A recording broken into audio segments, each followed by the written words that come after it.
Bonjour à toutes et à tous, bienvenue dans la 5ème de couvre, l'émission de débat autour du manga. Rien ne se perd, tout se transforme. Ainsi aujourd'hui nous allons voir comment passer un bon moment devant un film, très évolution. Oui, on va vous parler de l'événement de la fin du mois de mai. On cherche un peu les événements en ce moment, on en a trouvé un. C'est le film live Les Chevaliers du Zodiaque. Oui, il vient de sortir au cinéma. C'est incroyable. Et pourtant, oui, c'est vrai. Alors, le monde a changé, mais les qualités des adaptations...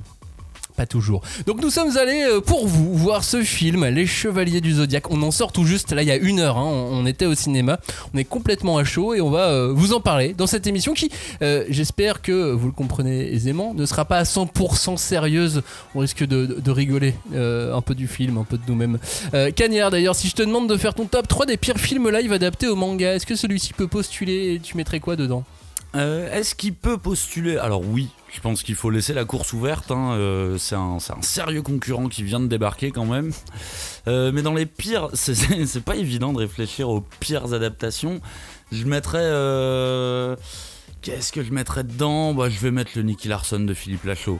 Vraiment, j'ai pas adhéré du tout. Et le pire, c'est que j'adore le Nicky Larson avec Jackie Chan, tu vois. Je suis ce genre de personne. Qu'est-ce que je peux mettre d'autre dedans ? Alors il y avait un film de 95 qui s'appelait Ken le survivant, Fist of North Star, et c'était un pur nanar que je conseille vraiment très très fort parce qu'on rigole bien en tout cas. Et tu complètes avec Dragon Ball Evolution ? Et évidemment Dragon Ball Evolution que j'ai tellement regretté de ne pas avoir vu au cinéma à l'époque que oui, lui pour moi il reste vraiment en première place. Et c'est pour ça qu'on avait absolument envie d'aller voir Les Chevaliers du Zodiaque au cinéma. La 5ème de couvre part donc dans les étoiles et dans les combats de rue cette semaine. Oui, on parle du film Les Chevaliers du Zodiaque, générique. On ne pousse pas, s'il vous plaît. On ne pousse pas, c'est inutile. Le public n'est pas autorisé à assister aux épreuves éliminatoires. Moi, je crois que je pourrais être un très bon ninja. À quoi vous jouez ? L'heure est grave, c'est pas le moment de faire les guignols. Mais on n'a rien d'autre à faire, on peut pas sortir. On va leur faire notre attaque secrète, l'attaque de la Tour Eiffel, ils vont rien comprendre. Et il faudra aussi parler des dessins animés, notamment des dessins animés japonais qui sont exécrables, qui sont terribles. Oh, les bâtards! Oh, this you crazy mother...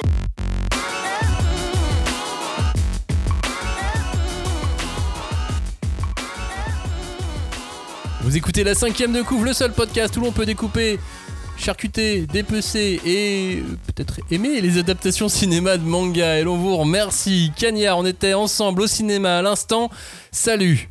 Salut. Quels et en sont... plus, c'est mon anniversaire aujourd'hui. Joyeux anniversaire, Cagnard. Quels sont tes premiers sentiments sur ce film, Les Chevaliers du Zodiaque ? Quels sont mes premiers sentiments dessus ? C'est vraiment pas bon. C'est alors je vais utiliser un terme assez générique, c'est mollasson. C'est vraiment ce que je garderai de ce film, c'est mollasson, dis donc. C'est vrai que ça dure près de 2 heures, enfin la séance en tout, elle a duré plus de 2 heures avec les pubs. On reparlera de ce qu'on a eu avant le film. Des bandes annonces. Et ça pouvait tenir en 1 heure. Enfin, tu sais, des films d'action comme ça, dans les années 90, ça faisait 1h20, 1h30, on était content. Oui. Ça suffisait, c'était suffisant. Là, c'est vrai que 1h50, je crois, de durée. Tu dis, je me demande vraiment où est-ce que vous êtes dit, il manque là, on va peut-être en remettre une petite couche, tu vois, parce que franchement, le film, je pense qu'en 1 heure, il tient. Il tient carrément. On peut proposer un nouveau montage si vous voulez sur ce film. Un petit mot aussi pour Julie qui devait être avec nous dans cette émission mais qui s'est fait exploser par un des chevaliers de Hélios. Oui, sûrement. Probablement. Non, elle s'est pris un gros... vous avez vu la météo qu'on a eue là en France ces derniers jours, notamment en région parisienne, et elle s'est pris un gros coup de soleil en pleine face et tout ça pour dire qu'elle est en train de se reposer et que s'infliger un chevalier du Zodiaque dans la foulée c'était peut-être pas forcément une très bonne idée, et surtout ça nous permet de dire vous aussi attention. Ouais, faites attention au soleil. Hydratez-vous. Exactement. C'est super important. Donc Les Chevaliers du Zodiaque, ce film, le scénario. Alors quel est ce scénario ? Quel est ce pitch ? Il est simple. C'est Seiya qui est l'héritier du chevalier Pégase, où on sait pas trop d'ailleurs, c'est comme ça. On sait pas d'où ça vient. Il a un collier, on dit c'est toi, avec sa sœur, il arrête pas de nous en parler, et il fait des combats de rue. Ouais. Et à ce moment-là, on le repère parce qu'il a du cosmos. Puis ensuite, il s'entraîne. Et attention, là, on va vraiment énormément spoiler. il va avoir l'armure des chevaliers du Pégase après. Alors déjà, si jamais voilà, si ça vous intriguait un petit peu, oui, Seiya finit avec l'armure, comme dans la bande-annonce finalement. Je trouve que tu vas un petit peu vite en besogne. Déjà, moi je tiens à faire un disclaimer, Saint Seiya, c'est pas vraiment mon truc. C'est pas un manga que j'apprécie plus que ça. Voire quand j'étais jeune, tu vois, pour moi c'était un peu le plus faible des mangas qu'on pouvait avoir. J'adorais les armures, les jouets, évidemment, il y avait des bons chara-design, mais en termes d'histoire, ça m'a toujours beaucoup ennuyé. Donc je suis vraiment pas le bon client de base, mais j'étais le bon client pour voir un bon nanar. Donc il faut quand même que t'expliques que on a un petit texte par lequel commence le film avec une vidéo en animation, j'ai l'impression, où on te raconte le background très rapidement en te disant il y a des dieux, les dieux ils se battent. Et voilà. C'est comme ça que ça commence, c'est vraiment, ça s'arrête aussi vite que ça. Voilà, il y a des dieux, tu sais même pas qui sont les bons, les mauvais dieux, ni rien. T'as deux astéroïdes qui s'affrontent, il y a un bébé qui est lui-même dans un sarcophage d'or. Bon, bref, on s'en fout, ça nous intéresse pas. Et on est projeté comme ça, genre en plein combat, où ils sont censés donner des éléments, et il y en a aucun. Il y a aucun élément de background. C'est vraiment, bon, les dieux, vous connaissez. Bon, bah voilà, en fait, les dieux, ils se battent. Ah, ok. Avec des armures. D'accord, très bien, merci. Je trouve toujours ça très perturbant d'essayer de résumer un background aussi rapidement. Moi je pars du principe que soit tu te dis les gens ils connaissent, on va aller vite, soit putain faut vraiment que tu prennes du temps pour expliquer ça parce que ce n'est pas normal ce qui se passe là au début de ce film. Et surtout si tu veux expliquer en te disant, enfin expliquer vite en disant les gens connaissent, il faut que tu utilises des éléments évidents qu'on a pu voir dans le manga ou dans les différents dessins animés. Là, les armures d'or du début, elles sont même pas dorées. Ah, je les ai pas reconnues, je sais pas qui étaient ces deux chevaliers. Déjà, j'ai découvert que les chevaliers volaient et se battaient au niveau de la stratosphère, donc c'est intéressant déjà. Et je ne sais pas qui ils sont. Même à la fin du film, je n'ai pas compris qui ils étaient. Hein. Mais faut se dire que le cinéma nous a mis bien dès le début, puisque... on s'assoit, on est quoi ? On est une bonne dizaine. Ouais, une dizaine. Bonne dizaine quand même, devant le film, enfin dans la salle. Et bah là, du tout, tu te dis bon, c'est les Chevaliers du Zodiaque au cinéma, c'est quand même des gens un peu motivés, un peu courageux, qui aiment peut-être un peu les films d'action ou qui ont envie de se marrer, un peu trop probablement. Qu'est-ce qu'on va mettre comme bande-annonce ? On a eu genre 7 bandes-annonces de films d'auteurs, ouais. Un suédois, un italien, un français, il y avait dans toutes les langues possibles et imaginables. Des histoires vraies, beaucoup de biopics, des films intimistes, des films sociaux. Ah bah oui, très, très bien, c'est de ça dont traite Saint Seiya, ça va être C'était cool. Très quinzaine des réalisateurs, j'avais l'impression que le cinéma nous envoyait un message en disant... on va s'en sortir. Regardez ce que vous pouvez aller voir d'autres au cinéma, s'il vous plaît. Il y a de bonnes choses qui sortent aussi. Mais effectivement, quand j'ai vu, parce qu'il y avait un des films qui était en sélection pour Cannes, je me suis dit, quelque part, les Chevaliers du Zodiaque, ça aurait pu être un certain regard, tu vois, la sélection de Cannes. Genre, oui, c'est un certain regard sur le manga. C'est pas celui de tout le monde, mais c'en est un, tu vois. Alors, c'est un certain regard, effectivement, par un réalisateur polonais qui était là dès le début. Depuis 2017, il est sur le coup, quand même. Il y tient. C'est un mec qui avait bossé sur les cinématiques du jeu The Witcher. Oui, j'ai regardé un petit peu son curriculum. A priori, il a fait beaucoup d'animation. Il a même été en sélection parfois aux Oscars pour ses films d'animation. Alors, quelle est sa légitimité du coup à travailler sur la licence Saint Seiya ? Je le sais pas parce que je n'ai vu aucune interview en fait de ce mec-là passer, même qu'il essaye de nous donner un peu de passion. Tu vois, j'ai rien vu vraiment autour de ce réalisateur. Non, il y a pas grand-chose qui tourne. Il fait pas non plus une énorme promo pour le film. Le marketing s'en charge. T'as l'impression qu'il... Non mais ça se trouve il y a eu bataille parce qu'on lui a adjoint en plus un réalisateur anglo-saxon à ses côtés. Ouais. Donc à mon avis il y a eu bagarre entre deux regards. Tu parlais d'un certain regard, mais là c'est un certain de certains regards. Et tout le long du film d'ailleurs tu t'en rends compte, il y a bataille en fait. Il y a bataille de tiens on va essayer d'avoir cette idée là, pourquoi pas. Ouais, mais on va pas aller au bout, on va passer sur autre chose. Et tu remarqueras par exemple que tout le long du film, les décors ressemblent à des stages de jeux de baston. Complètement, il y a une grosse vibe de film des années 90. J'étais devant le film Street Fighter, moi, avec Jean-Claude Van Damme, ou le film Mortal Kombat. Tu vois vraiment que chaque îlot tu vois, est composé différemment. Ça, c'est la rue, c'est dangereux. Ça, c'est la cage de MMA. Ça, c'est la maison. Tu vois, tu passes de niveau en niveau, quoi. avec même une justification à un moment donné, on vous donne pas laquelle, mais de pourquoi ça se reconstruit. Oui, ça. De toute façon, c'est Saint Seiya, vous savez très bien que la plupart des justifications, c'est le cosmos. Ouais. Bon, avançons un petit peu dans l'histoire. Donc, on rencontre Seiya, qui est donc un combattant de rue, qui va donc affronter un mec en combat de MMA. Alors, probablement un mec de pays de l'Est. Oui, c'est vrai, il y ressemblait. Alors, premier quand même, bon élément que j'ai trouvé et qui a tout de suite été gâché, c'est que en soi, les chorégraphies de combat, je les trouvais pas horribles. Je trouvais qu'ils essayaient des moves quand même un peu, tu vois. T'as remarqué qu'ils essayaient de mettre du breakdance? Ah bah oui, vu que Seiya break. Dans ce combat, il fait une coupole, il commence à breaker à moitié. Mais je me suis dit, bon, il y a quand même un peu de l'idée. Tu sens que c'est des artistes martiaux pour de vrai. Et par contre, la réalisation, elle est cata parce que tu comprends vraiment rien. C'est surdécoupé de malade. Et je sais pas pourquoi, je pense, il y a de grandes chances que le réalisateur était bourré parce qu'il a décidé d'avoir des plans en diagonale pour tous les coups. Tu vois, ça donne vraiment l'impression que genre mon coup, il est pas assez bien, donc je vais rajouter un cadrage un peu Jones. Souvent, tu mets ces cadrages pour masquer des problèmes de raccord ou ce genre de choses. Ouais, j'imagine, mais là c'était trop, c'est vraiment beaucoup trop. Et puis, ou pour, tu sais, quand t'as des coupes sur le budget, sur les FX, parce qu'il y a beaucoup de FX quand même dans les combats, ça te permet de faire une économie, tu fais hop, cadrage chelou. On avance à la suite, on n'a pas besoin d'aller jusqu'au bout au bout de l'effet, quoi. Mais tu sais, c'est rétro naze, tu vois. Pour moi, les cadrages comme ça de biais, tu vois, en côté, pour moi, ça a déjà une saveur terriblement années 2000. Donc je sais même pas pourquoi ça se tente là maintenant de le faire. Bon bref, on a ce truc où il y a des combats. Je me dis quand même, les mecs ils se débrouillent un peu, mais très rapidement on t'explique que la réalisation elle va vraiment t'en mettre plein la gueule et tu vas rien comprendre de ce qui se passe. Et l'avantage d'être à plusieurs devant ces combats et ce début de film, c'est qu'on peut nous faire quelques petites vannes en chuchotant au fur et à mesure, et au moins ça passe bien comme ça. Moi, ce qui m'a surpris le plus, c'est cet étrange univers. On n'est pas dans notre monde, on n'est pas dans le monde des années 80, on n'est pas dans le monde du manga, on n'est pas dans le monde de l'anime. Ils ont recréé un espèce de monde avec une partie un peu science-fiction. Il y a quand même des vaisseaux spatiaux presque dedans. On est bien d'accord.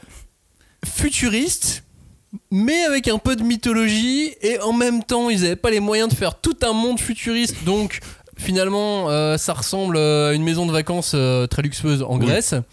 Il y a un mix d'un peu tout ça, mais ça n'a pas de sens. C'est les choix artistiques, je les vois pas sur cet univers. Pourquoi ? Je me suis demandé plusieurs fois pendant le film où on est, parce que vraiment déjà il n'y a pas la localisation géographique de base, mais en plus il n'y avait rien qui me permettait de trop me persuader. Tu vois, la première séquence où justement Seiya va se battre dans la rue, bah, je me suis dit on est à Gotham City a priori parce qu'il fait nuit, il pleut et c'est très très très dangereux. Moi je me suis même demandé si on n'était pas dans un pays de l'Est finalement. Peut-être, c'est possible. Moi je voyais plus asiatique, tu vois, j'étais plus genre dans les bas-fonds de Hong Kong, quelque chose, mais on n'en sait rien. C'est ce qu'il voulait en fait, il voulait qu'on se retrouve et qu'on se dise hey, on est peut-être dans un endroit que je connais pas, que j'adorerais visiter. Ouais, je sais pas trop, mais c'est vrai que du coup toute la cohérence, enfin faut quand même bon, alors voilà, on a cette séquence de bagarre où on comprend que Seiya il est quand même assez fort à la bagarre et il a déployé du cosmos, du coup ça déclenche une espèce d'unité gouvernementale qui vient chercher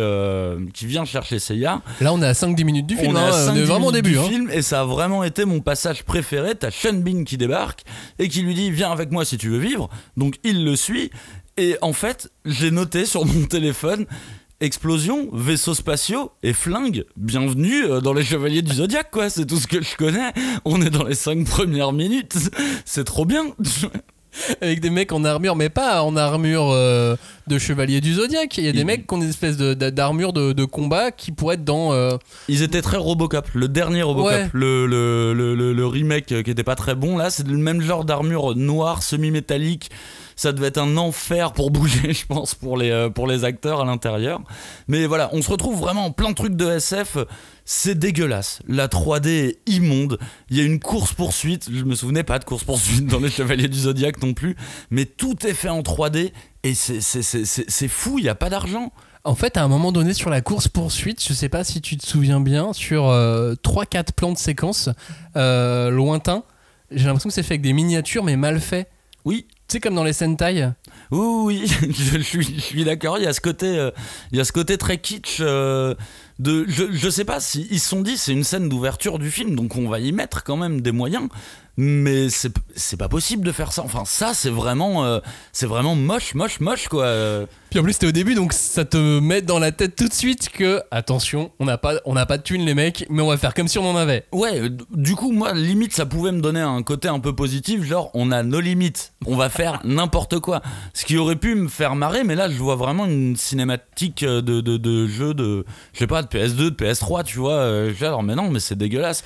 Point positif de cette séquence de course-poursuite, il y a Marc Dacascos. Et ça fait toujours plaisir de voir Marc Dacascos dans un film. Tout le long du film, ça fait plaisir de voir Marc Dacascos. T'as à la limite envie que ce soit lui le héros et qu'il devienne un chevalier, mais non, il fait le rôle du. Je sais pas si vous vous souvenez dans le manga ou dans le dessin animé, le mec en costard, qui a le crâne rasé, qui est le garde du corps de Saori. Il joue ce rôle-là. Non, t'as remarqué aussi dans la course-poursuite, t'as le vaisseau spatial qui est. Oui. Pardon, c'est vrai, il y a vraiment un vaisseau spatial qui les poursuit et qui leur tire dessus. Mais alors, c'est un truc qui m'horripile toujours dans les films d'action. Il tire sur tout et n'importe quoi. Ah mais il rase la ville, hein. Il rase vraiment la ville. Et personne qui réagit, personne se sauve. Il n'y a pas d'individus, il n'y a pas d'autres êtres humains dans cette ville. Mais ils vont peut-être tous mourir de toute façon. Alors deux choix en fait, soit c'est vraiment une ville désolée, soit il y avait des habitants et ils sont tous morts. Ah oui non mais il y a eu aucune couverture médiatique sur ce pâté de maison qui a été complètement explosé par le vaisseau, il n'y a rien, il n'y a pas de police, il n'y a pas de médias, il n'y a rien. Et là donc on est déjà sur de l'action, donc déjà on sait qu'en termes de chorégraphie de combat, c'est bien mais mal filmé, en termes de poursuite, c'est pas ça, on n'a pas d'argent, et là on arrive dans là où ça commence à vraiment faire mal, les dialogues. Parce que commence à y avoir des échanges dans cette voiture entre Seiya, Marc Dacascos, Sean Bean, et tout le monde y va de sa vanne. Mais c'est horrible, les dialogues sont dégueulasses. C'est peut-être un des trucs que je retiendrai le plus de ce film-là, c'est les dialogues. Je n'ai vu que des gens qui ne s'adressaient pas la parole, qui se parlaient à eux-mêmes, uniquement. Tu vois, t'as des échanges qui n'ont aucun sens, qui se contredisent dans la même phrase, avec elle est énervée, votre ancienne femme. Enfin, je suis là, mais non, mais il répond pas à ta question là, c'est pas normal. Précisons qu'on l'a vu en VF, donc. Potentiellement parfois ça peut compter aussi. Oui, alors peut-être que ça peut compter en meilleur. Oui. Mais là non plus. Enfin, faut voir en VO, mais je pense vraiment que les dialogues c'est pas les bons, c'est pas les bons, les dialogues ont dû être mélangés à un moment. Il y a cette course poursuite et ce moment foutraque, et je peux accepter qu'il y ait des vaisseaux spatiaux dans les Chevaliers du Zodiaque. OK. Pourquoi pas ouais. Que Seiya fasse des combats jusque là, pourquoi pas. On peut pas garder juste un peu de cohérence on va peut-être pas détruire une ville. Pourquoi? À quel moment tu te dis? C'est les méchants, du coup. Ils sont méchants, les mecs. C'est vu et revu. Mais il y a peut-être moyen de faire autrement. On peut pas faire énormément de choses autrement. J'imagine qu'il y a des mecs à Hollywood, chez Sony, qui ont fait attention, il faut que ça soit comme ça le film. À un moment donné, on a dit t'as un réalisateur polonais qu'on connaît pas qui a fait du jeu vidéo. On va te mettre un mec qui sait vraiment faire des films. Yes Man Nanou, t'inquiète pas. Et qui avait eu le dernier mot sur quoi, pourquoi, comment? Ça, on le saura jamais. Ou on le saura dans quelques années, tu vois, quand un youtubeur fera un vrai dossier là-dessus. Mais c'est vrai qu'on a vraiment le truc d'un film Frankenstein qui dès le début va dans toutes les mauvaises directions. Après moi évidemment je m'attendais pas du tout à une adaptation réussie ou quoi que ce soit. J'y suis allé vraiment pour rigoler et je m'attendais à un vrai côté nanar que tu vois j'ai même pas eu tant que ça au final. Dragon Ball m'a fait beaucoup plus rigoler, mais parce qu'en même temps il y avait de l'humour dans Dragon Ball. Là l'humour est pas très présent, si ce n'est des pics entre personnages détestables les uns envers les autres. Là à ce moment du film, Marc Dacascos c'est encore mon personnage préféré, tu vois. Il y a personne autour, quoi. Moi j'ai un peu d'estime pour Makenyu, qui est donc le fils de Sonny Chiba qu'on a vu dans Kill Bill de manière internationale, et c'était Sonny Chiba qui était surtout XOR. Pour les plus anciens d'entre nous, je sais que vous êtes nombreux à être des anciens de l'autre côté. Salut à vous les anciens. On est tous ensemble. Et donc le fils de Sonny Chiba, Makenyu, qui a fait énormément d'adaptations de mangas pour des dramas. Il a joué dans Shiayafuru, il a joué a joué dans l'adaptation de FMA qui était sur Netflix. Il en a fait pas mal comme ça. C'est lui qui va interpréter Zoro dans la série One Piece. Bah là, ça c'est un peu une erreur, je trouve, mais il a la tête de l'emploi en tout cas. Et finalement, le film il tient un peu que sur lui, quoi. Ouais, mais c'est cata quand même. Il bah tient ouais, sur lui. mais parce qu'il y a que lui en fait. Parce qu'il est beau gosse, stock et tout, mais niveau jeu, c'est zéro. Enfin, il y a une seule émotion qui passe. Bah, mais il a 3 lignes de dialogue et. C'est vrai qu'il n'y a pas beaucoup de dialogue pour lui non plus. Mais en tout cas, en termes d'artiste martial, j'ai l'impression qu'il se débrouille plutôt bien, tu vois. Donc ça, je peux lui accorder. C'est chouette à voir, oui. Ça, je peux lui accorder, mais en termes de jeu d'acteur, j'arrivais même pas à savoir si c'était proche de Seiya ou pas, tu vois, vraiment. En termes de comportement. Seiya, il est beaucoup plus tête à claque. Hein. J'ai l'impression, lui au final. Il reste un peu poseur beau gosse à plusieurs moments du film. Bah pendant tous les moments du film, il est poseur beau gosse. Même à un moment, il a un plaid de grand-mère sur ses épaules. T'es là, mais qui a dit on tourne là? Vous voyez pas qu'il est en pause, le mec? Il est pas du tout prêt à tourner. Ouais, c'est sûr que. Il y a 2-3 moments comme ça, mais ils l'ont pas aidé. Je trouve que avec le peu qu'il avait finalement, alors c'est peut-être mon côté positif, mais je trouve que je le sauverais un peu quand même. Ouais, moi je le sauverais pas, mais je peux comprendre que t'essayes d'avancer avec un état d'esprit positif. Il a dû faire face au pire kidnappeur du monde. Je sais pas si tu t'en rends compte. C'est-à-dire que on nous explique toujours au début, hein, on est vraiment encore dans les 20 premières minutes que sa sœur a disparu et que lui était caché dans un placard. Personne n'a eu l'idée de fouiller dans le placard. Ce n'est pas ce que les gens font, non. Quand on vient faire un kidnapping, qu'on explose le mur de la maison, on ne la fouille pas. Et on laisse l'enfant tranquille dans le placard. Mais c'est bien, ça nous laisse matière pour les Chevaliers du Zodiac 2. Ah mais c'est flashback à répétition de la même scène, des mêmes dialogues. Ils sont là, hein, les 1h50. Oui. Je pense déjà tu retires pas mal de flashbacks, on raccourcit un peu. Hein. Et sa sœur, il en parle tout le temps. Ça, c'est le seul point de scénario que je vois entre les deux œuvres, les trois si on prend le dessin animé, entre l'animé, le manga et le film. Il nous fait chier avec sa sœur. Il en parle beaucoup. Surtout que j'ai un peu l'impression qu'on se fout de sa gueule. Genre, ouais, ta sœur, oui, bien sûr. Le mieux, c'est que t'ailles t'entraîner et après, tu devrais peut-être la retrouver. Et jamais, tu vois. On le met que sur des mauvaises directions, le pauvre. Oui, ta sœur, je l'ai bien connue, oui. Tu devrais aller affronter l'autre mec là-bas. Peut-être que tu la retrouveras. C'est un peu un bolos quand même, c'est hier sur ce coup-là. Il y a des incohérences tout le temps. C'est pour ça que je sauve Makenyu. Il doit faire face à toutes ces incohérences tout le temps. Ça n'arrête pas. T'as vraiment un mec qui s'est dit bon, comment faire pour que le film, le premier tir n'a rien à voir avec le second et rien avec le troisième. Que ça soit 3 films différents. Alors là, la bonne nouvelle, c'est que voilà, ça fait quand même 15 minutes qu'on est dans le film. Rassurez-vous, on va tout de suite ralentir. On a eu de la bagarre, on a eu des explosions. Là maintenant, ça y est, on ralentit, on va un peu te donner de background. C'est parce qu'on va s'intéresser à Cassius. Cassius, c'est, souvenez-vous, dans le manga, c'est le mec contre qui se bat Seiya au tout début. Le mec tiré de Mad Max et voilà, de Hokuto no Ken. Et de Hokuto no Ken, exactement. Qui finit avec l'oreille coupée. Eh ben, pas là. Non, pas là, pas vraiment. C'était, je pensais pas qu'on pouvait prendre le nom Cassius pour en faire un personnage si différent, pour essayer de le remettre dans les mêmes conditions, c'est-à-dire un combat avec du public autour. Mais pourquoi en fait? Pourquoi Cassius? Je comprends pas, parce que déjà personne n'a pu lire. Qu'ils ont vu que le début de l'anime. Oui, non, mais personne n'a pu lire ou regarder le truc en se disant ah ouais, ça va être le Némésis de Seiya, tu vois, c'est sûr il va revenir. Pourquoi développer à ce point un personnage qui, si tu regardes en plus dans la globalité, n'a aucune action dans le scénario, aucune action. Il est là, il est pas là, en fait c'est la même histoire et on gagne encore une fois 20 minutes de film. Il ne sert vraiment à rien. Tu veux dire comme Indiana Jones dans Indiana Jones? Oui, c'est à peu près ça. Mais là il y a vraiment un gros point d'interrogation, genre vous aviez que lui vraiment comme personnage à mettre? Ou alors c'est une question de droit, parce que les droits d'auteur dans ce film, et on sait que les droits d'auteur des Chevaliers du Zodiac, ça c'est un gros livre, c'est une bible. Et on sait que d'une part ils se donnent assez vite, mais qu'une fois qu'ils sont donnés, on te laisse pas du tout faire ce que tu avais envie de faire. Ouais. Et il faut que tu ailles au bout quand même. Il faut que tu ailles au bout. Bah oui, parce que t'as engrangé de l'argent, donc t'as intérêt à mener ton truc bien comme il faut pour avoir le droit de faire ce que tu veux. Donc c'est pour ça que les armures n'ont rien à voir, je pense. Oui, j'espère. J'espère. Et c'est pour ça que ça se trouve qu'ils se sont dit bon bah on va prendre le personnage qui n'a aucun background pour lui en donner un et nous faire un personnage jetable du film. Ouais, un personnage modernisé, passé à la moulinette d'Hollywood. Vraiment, ce personnage, j'ai pas compris. Depuis le début, depuis son arrivée, j'ai pas compris. Je pensais qu'il allait vraiment faire que le premier combat.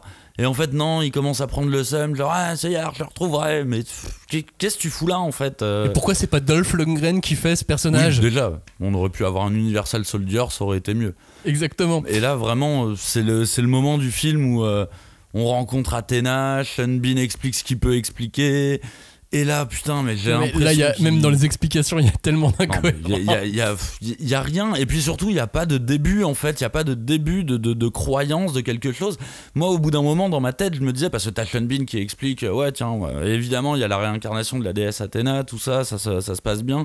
Et je là, mais si tu voulais faire un film fun, en fait, il aurait mieux fait de jouer un peu un truc à la Kick-Ass, tu vois, et dire qu'en fait il est taré, c'est juste un mec qui est taré, parce que évidemment ma fille c'est Athéna, tu vois, genre oui ça va, monsieur le course-pille, excuse-nous, tu vois.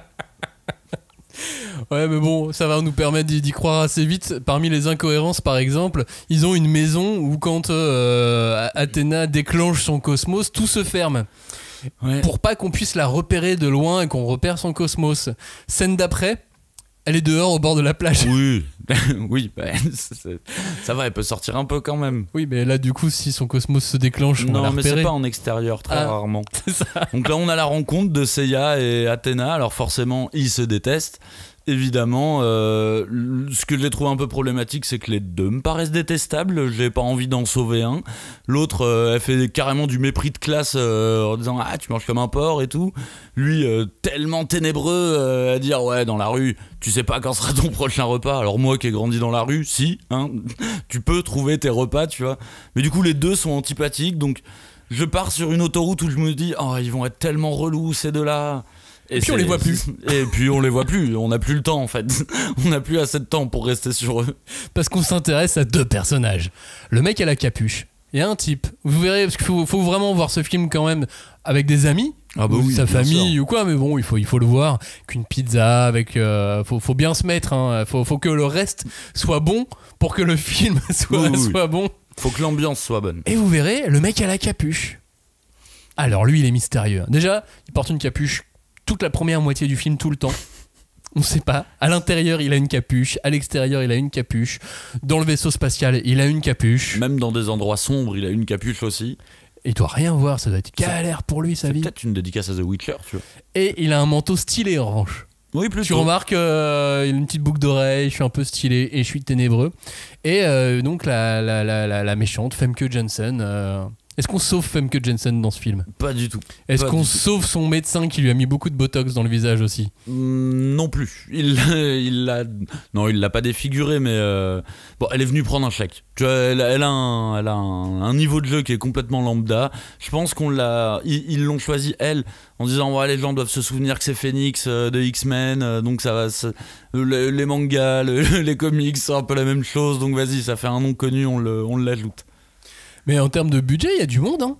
Sean Bean, Femke Janssen, Mark Dacascos, McKenna. Sia, la bande originale. Non, mais il y a du fric quand même dans ce film en plus. Il y a du fric, mais il ne se voit vraiment pas, hein, parce qu'en termes d'effets spéciaux, ça se voit vraiment pas. Et là, du coup, on arrive à la partie où on commence à t'expliquer un petit peu le background. Je vais vous le résumer très simplement, hein. C'est Athéna. Elle est Saori est la réincarnation d'Athéna. Elle a des crises de cosmos et du coup la méchante veut la tuer en gros et son père veut la sauver et donc Seiya va devenir son garde du corps chevalier. Son chevalier, voilà. Sauf que d'abord ils se détestent, c'est l'arme fatale. Oui, et donc tu te dis ah mais ils vont faire appel à d'autres chevaliers, c'est ça qui est bon. Non. Bah non. Alors ça, parce que même pendant Ça s'appelle la promo, Les Chevaliers du Zodiaque, mais je pense que ça peut. C'est parce qu'ils auraient dû mettre un sous-titre. Épisode sur Pégase. oui, filler Pégase Origin.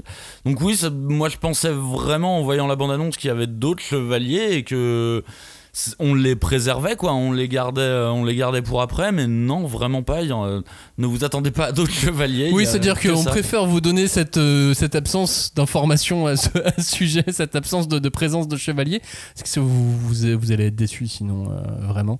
Et il y a un point qui est fidèle. J'ai essayé de trouver les petits points de fidèle, alors Cassio c'est l'oreille, non, raté. Je l'ai attendu en plus, tout le long. Je fais, il va lui couper l'oreille. Ça coûtait pas grand chose en plus à faire. Ils pouvaient continuer avec le même personnage, leur même scénario tout pourri, avec l'oreille en moins. Oui, il aurait pu, mais je pense que quand t'es un héros de film hollywoodien, c'est pas ouf de couper l'oreille d'un personnage. C'est pour ton. Faut que les jeunes puissent t'aimer, donc si t'es cruel ou violent, je pense que c'est pas ouf de faire ça. Et du coup, tu crois que là, avec ce film-là, les gens vont aimer McKinney encore plus et s'identifier à Seiya ? Bah si, ils pensent comme toi que c'est la meilleure partie du film, effectivement, il va peut-être gagner un petit peu en popularité encore, même s'il est déjà assez connu, quoi. Mais du coup, bon voilà, là c'est la partie où moi je commence à m'ennuyer. Je commence vraiment à m'ennuyer parce que c'est quand même, on a eu un combat au début du film et là ça fait déjà 30-40 minutes, on se fait un peu chier quand même. On se fait un peu chier, on arrive sur la phase d'entraînement en fait, globalement, puisque du coup Seiya était super bon.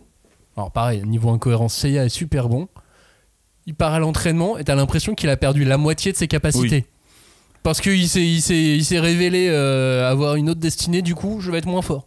Oui, il a baissé de niveau très rapidement.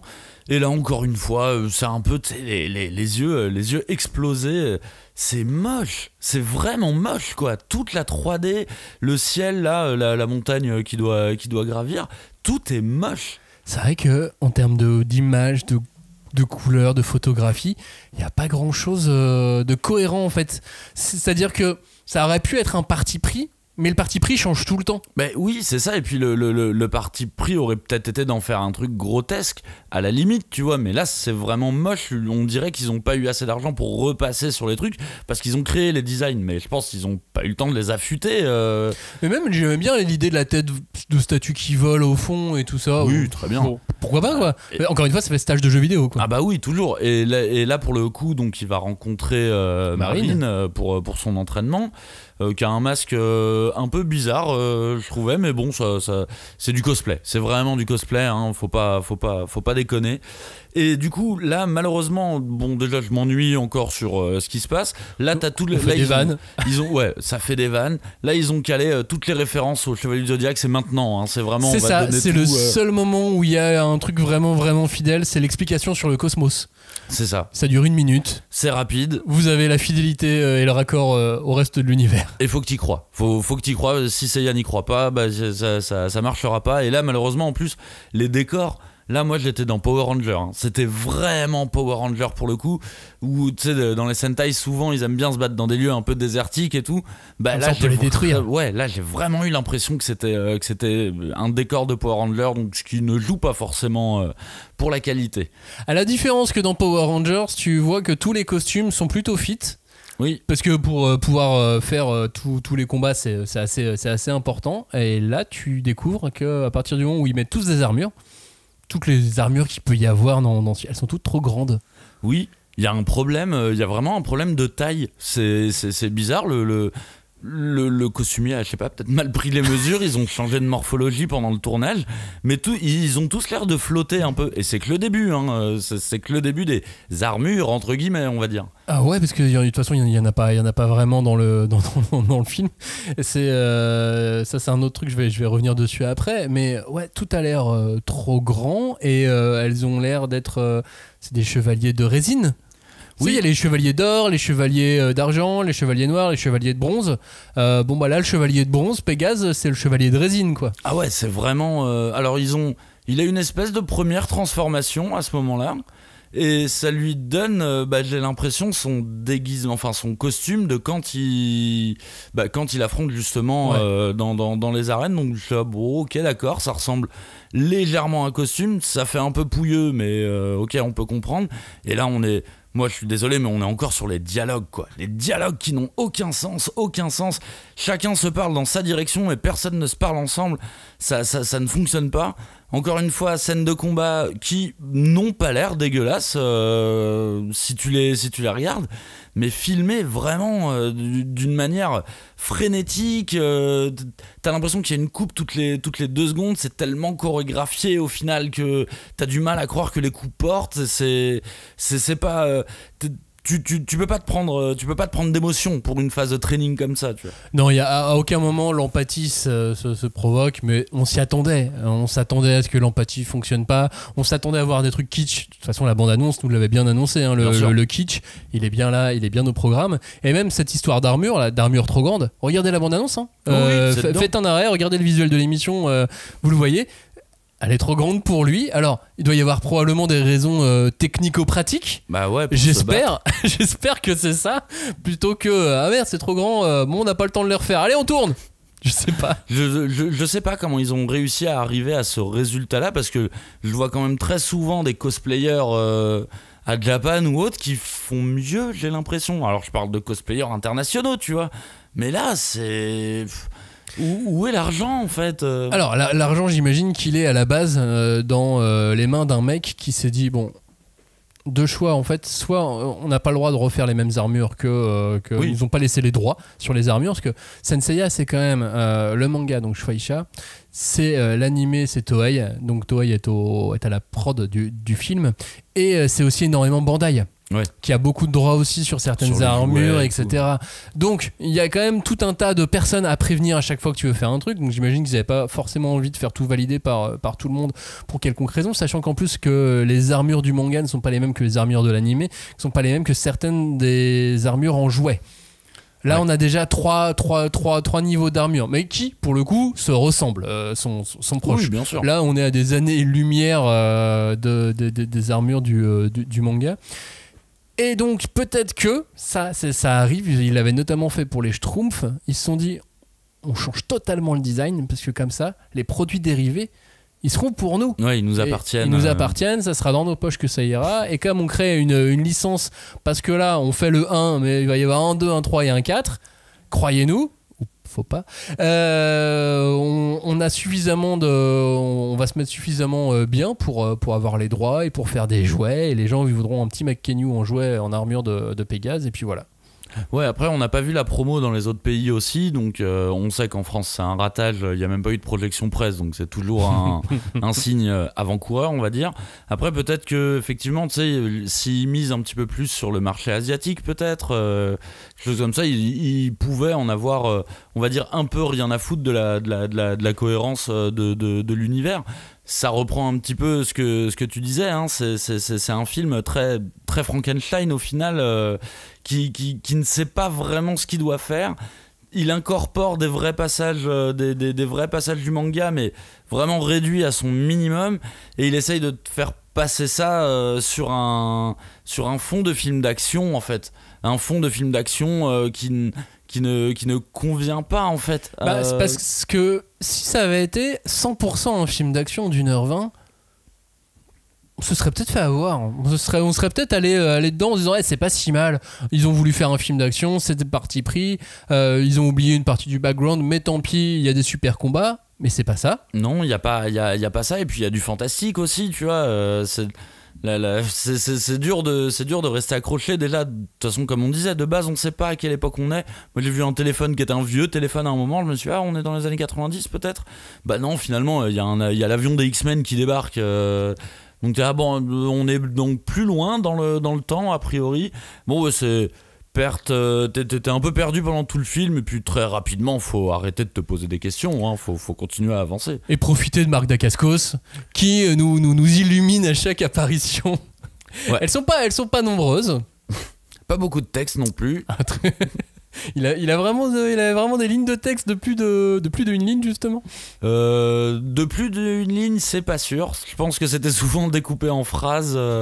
Mais du coup, t'es en train de regarder le Saint Seiya et t'es pressé de voir la scène de combat de Marc Dacascos, tu vois.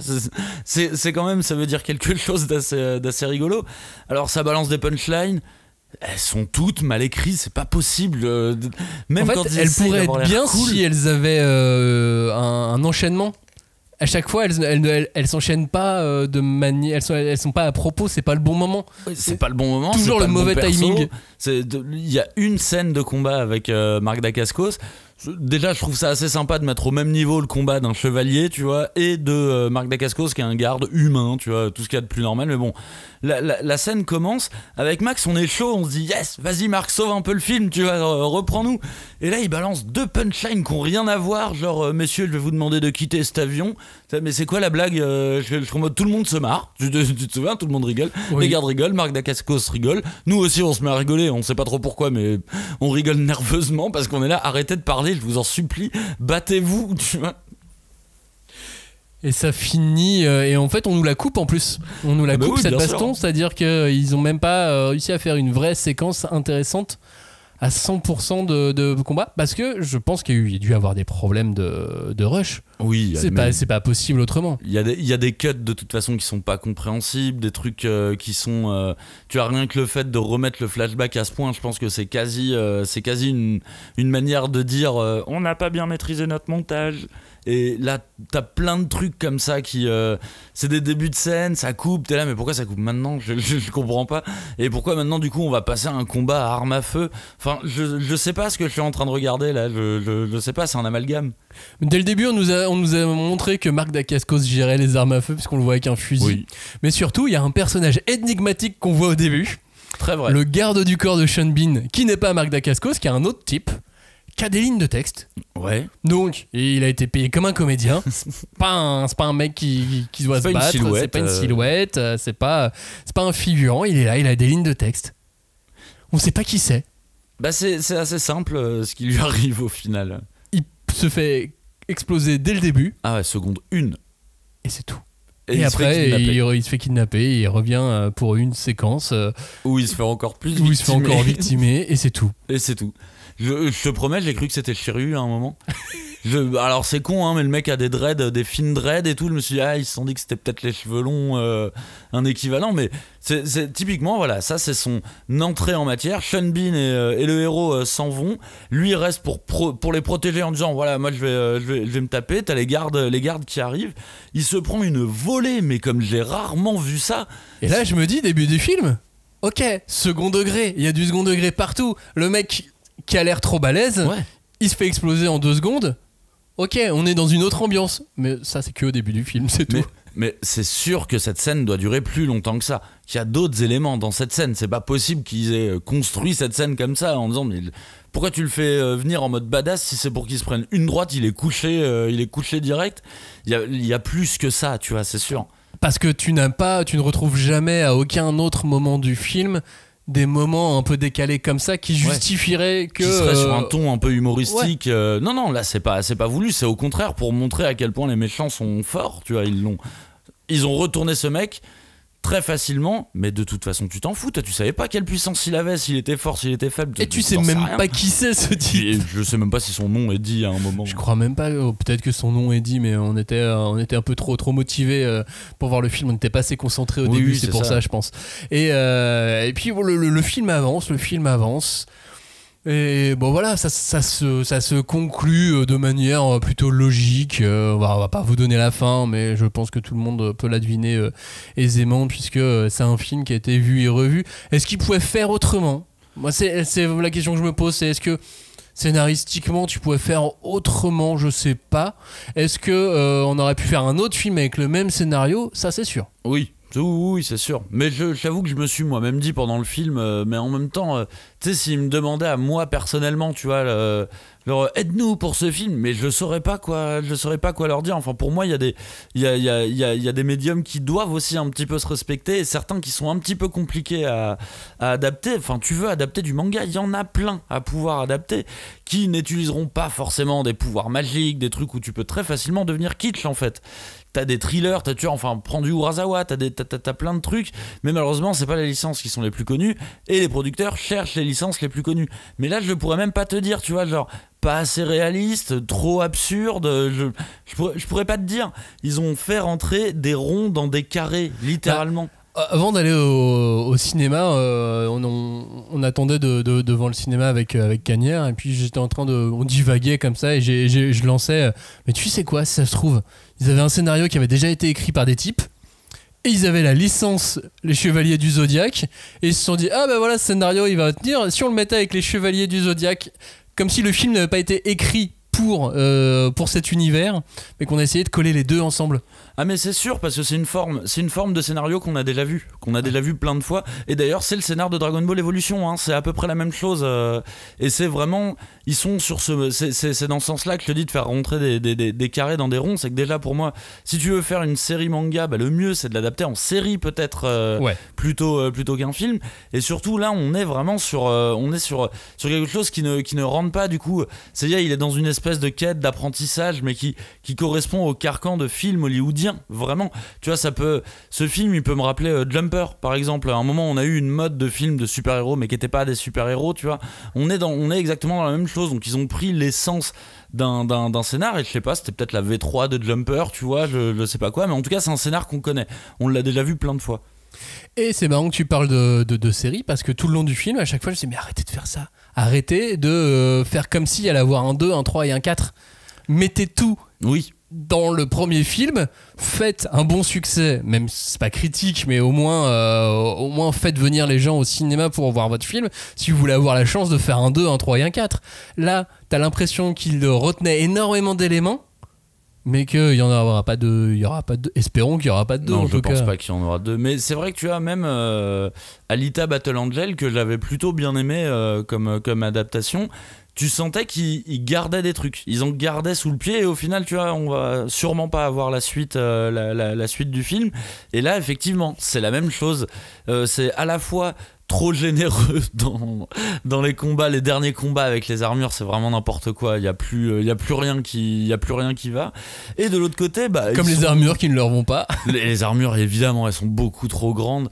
Et en même temps, il y a ce truc de, mais vous faites un film pour les lecteurs, pour les geeks, pour ceux qui connaissent. Donc, donnez-nous un peu de matière, autre que Marc Dacascos dans Le Garde du Corps et Athéna qui a des mèches violettes. Tu vois, c'est pas suffisant si tu veux nourrir le fan, et c'est pas assez si tu veux conquérir la personne qui connaît pas la licence du tout, tu vois. Et je me suis dit, à un moment donné, on critique souvent les clins d'œil un peu grossiers quand on voit des adaptations comme ça, et alors là il y en avait pas. Non, il y en avait pas. Sauf que du coup ça m'a gêné qu'il y en ait pas. Je les critique quand j'en vois. Oui, je suis d'accord. Quand elles sont un peu grossières surtout, mais le fait qu'il y en ait pas, je me suis dit, mais attendez, ouais, pourquoi vous avez pris ce scénario Et ben pourquoi vous me mettez pas des clins d'œil de temps en temps, tu vois?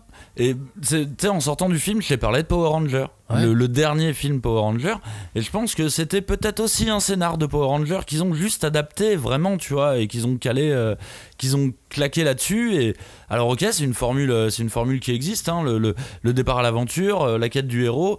Je sais que c'est destiné à des adolescents, tu vois. En vrai, on n'est pas le public de ce film-là, c'est pas les lecteurs de manga quarantenaires qui sont le public. Non, c'est sûr. C'est comme pour le film Death Note, tu vois, que pour le coup je l'ai trouvé meilleur, que ça, même s'il avait pas beaucoup de qualité ce film. Je les mettrais un peu au même niveau. Mais... Tu vois, moi ce que j'avais aimé de Death Note, le peu que j'avais aimé, c'est que j'ai vu un film, j'ai vu une proposition filmique qui se tient pas, mais qui quand même, j'ai vu un film. Là, Les Chevaliers du Zodiaque, j'ai vu des scénettes. J'ai vu vraiment des scénettes. T'as vu un films, patchwork. Voilà, j'ai vu un patchwork, mais je n'ai pas vu un film. Et c'est souvent ce que je reproche à des films comme Marvel ou autres, c'est-à-dire d'enchaîner les séquences, les money shots, on va dire, mais de pas réussir à arriver au fait que le film ait une existence propre, quoi. Mais c'est marrant parce qu'à l'époque de la sortie du film Death Note sur Netflix, le réal s'était fait exploser sur les réseaux sociaux. Il avait dû même quitter Twitter à l'époque, je sais pas si tu te souviens.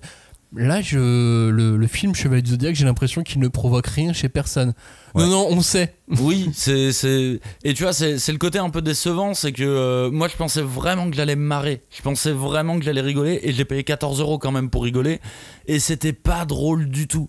C'est-à-dire que je préfère de loin qu'il donne ça à quelqu'un qui ne connaît pas la licence, mais va en faire un petit peu n'importe quoi, et voilà, c'est bon, tu vois, faites-moi kiffer, mais là franchement c'est mollasson, c'est pas drôle, c'est pas bien réalisé, c'est pas bien écrit, ça rend pas bien hommage. Et en même temps, c'est pas le pire de ce que j'ai vu en adaptation. Mais au final, est-ce que ce n'est pas propre à la licence Saint Seiya, tout ça?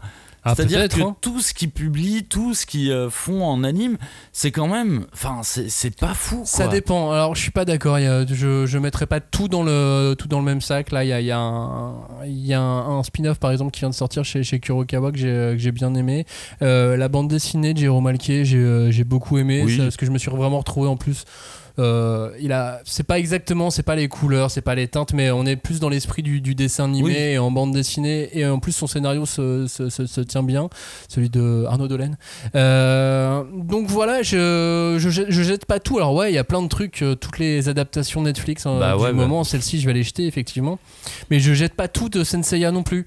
Je pense qu'on peut faire des choses, mais il faut s'en donner un peu les moyens et la volonté. Et là, je pense que ils se sont vite rendus compte. C'est un projet qui a 6 ans. Ouais.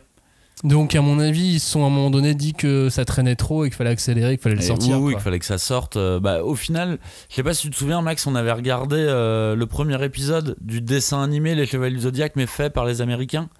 On l'avait maté vite fait. Bon, c'était très drôle ce qui se passait, mais j'ai exactement le même sentiment. C'est-à-dire que là, pour moi, ce film, c'est les X-Men. C'est vraiment, vas-y, on a fait les X-Men, ça va plus vite. Et le dessin animé américain des Chevaliers du Zodiac, c'était vraiment les Tortues Ninja. Et on avait calé les Chevaliers du Zodiac dessus. J'ai exactement le même sentiment de, en fait, vous plaquez les choses.